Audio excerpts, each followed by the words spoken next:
अबू बकर बिन अबी शैबा नेज़ मोहम्मद बिन शनी और इब्न बशार ने कहा, हमसे मोहम्मद बिन जाफ़र ने शोबा से हदीस बयान की। उन्होंने मंसूर से, उन्होंने रबी बिन क़राज से रवायत की कि उन्होंने हज़रत अली रज़ी अल्लाह ताला अन्हु से सुना। जब वो खुतबा दे रहे थे, कहा, रसूलुल्लाह ने फरमाया, मुझ पर झूठ ना बोलो, बिलाशुबा जिसने मुझ पर झूठ बोला वो जहन्नम में दाखिल होगा।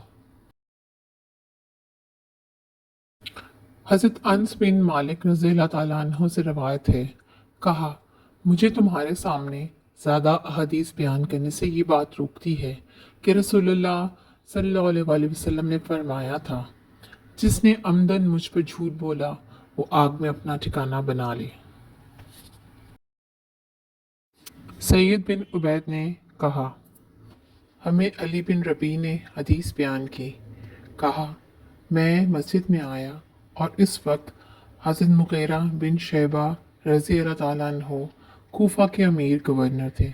मुग़ीरा ने कहा, मैंने रसूलुल्लाह सल्लल्लाहु अलैहि वसल्लम से सुना, आप फरमा रहे थे, मुझ पर झूठ बोलना इस तरह नहीं जैसे मेरे अलावा किसी एक आम आदमी पर झूठ बोलना है। जिसने जानबूझकर मुझ पर झूठ बोला वो जहन्नम में अपना ठिकाना बना ले। सही मुस्लिम हदीस नंबर 2, 3 और 4।